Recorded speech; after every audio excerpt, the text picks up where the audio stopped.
नमस्कार, welcome to be happy two. आज की वीडियो में हम देखने वाले हैं बलगम यानी कि कफ के बारे में। कफ कहाँ बनता है, सबसे पहले हम ये देखते हैं। ये है मनुष्य के फेफड़े और इन्हीं फेफड़ों के अंदर कफ बनता है और कफ जमा होता है। आप देख रहे हैं कि इनमें छोटे छोटे से लाइनें बनी हुई और इन्हें हम और अंदर तक देखें तो ये छोटे छोटे से आपको गोले गुच्छे जैसे महसूस होंगे। ये होंगे एल्वेलाई।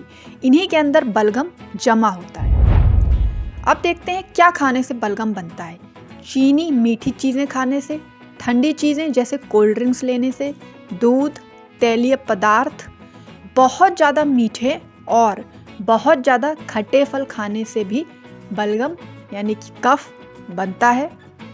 इसके साथ मसालेदार भोजन करने से, ठंडे और बारिश के मौसम में ज़्यादा समय बिताने से, शराब पीने से, शारीरिक गतिविधियाँ कम करने से, धुएं में रहने से या फिर वायु प्रदूषण में ज़्यादा देर तक रहने से, पॉलन यानी जो डस्ट पार्टिकल्स होते हैं उनके बीच में ज़्यादातर आने से बलगम और कफ का निर्माण फेफड़ों में ज़्यादातर होता है। ये खास तौर पर सर्दी के सीज़न में आपको ज़्यादा बनेगा। अब देखते हैं कि बलगम क्यों बनता है शरीर में।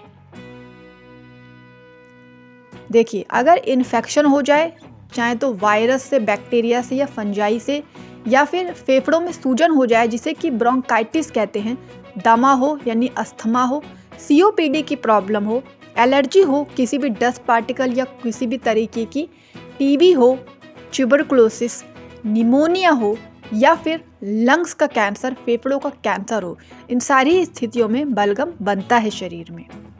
अब देखते हैं कि बलगम यानी कफ आने से पहले और बाद के क्या लक्षण हैं।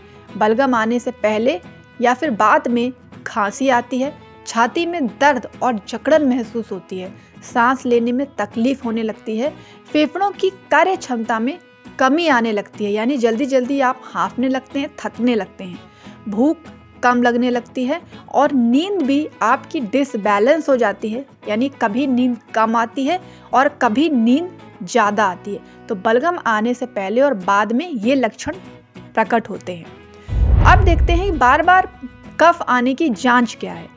कई प्रकार की जांच है जिनमें से आप कुछ देख रहे हैं, जैसे कि चेस्ट का एक्सरे करवाया जाता है, सीआरपी, सीबीसी, स्पुटम यानी कि बलगम का कल्चर कराया जाता है, सीटी स्कैन या एमआरआई के द्वारा भी पता किया जाता है कि बलगम कितना बना है और कहाँ पर जमा हुआ है। इसके साथ ब्रोंकियोस्कोपी कराई जाती है, जब कफ ज़्यादा बनता है तब ये कराया जाता है, या फिर लंग बायोप्सी या एफएनएसी भी कराया जाता है। तो ये कुछ जांच है, जब बार बार बलगम बनता है तब ये जांच कराई जाती है। अब हम देखेंगे बार बार बलगम आता है तो कौन से डॉक्टर को दिखाएं। 3 तरीके के डॉक्टर हम आपको बता रहे हैं। एक तो चेस्ट फिजिशियन को आप दिखा सकते हैं, पल्मोनोलॉजिस्ट को दिखा सकते हैं, जनरल फिजिशियन को भी दिखाया जा सकता है।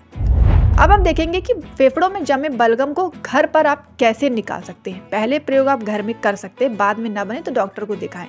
सबसे इम्पॉर्टेंट है गर्म पानी पीना। गर्म पानी पीने से छाती में जमा बलगम ढीला होकर के निकलने लगता है। दूसरा, आप नींबू की चाय यानी कि लेमन टी का प्रयोग कर सकते हैं। लेमन बहुत अच्छा काम करता है बलगम कफ को निकालने में। तीसरा, भाप यानी कि स्टीम लेना। स्टीम लेना एक बहुत ही अच्छा साधन है बलगम कफ को निकालने का। स्टीम आप ज़रूर ले सकते हैं। इसके अतिरिक्त अदरक वाली चाय यानी कि जिंजर टी का भी प्रयोग कर सकते हैं। जिंजर बहुत ही इम्पॉर्टेंट होती है, बलगम को बनने से रोकती है, तो इसकी चाय का उपयोग कर सकते हैं। इसके साथ आप एक चाय बना सकते हैं, प्याज प्लस एक नींबू का रस प्लस 1 चम्मच से। इसमें प्याज को पहले अच्छी तरह से छील के काट लें, अब इसे अच्छी तरह से पीस लें। इसके बाद इसमें एक नींबू का रस मिला लें, फिर दोनों को 1 कटोरी पानी में अच्छे से उबाल लें। अच्छी तरह उबलने के बाद आप इसे 1 चम्मच शहद के साथ पी सकते हैं।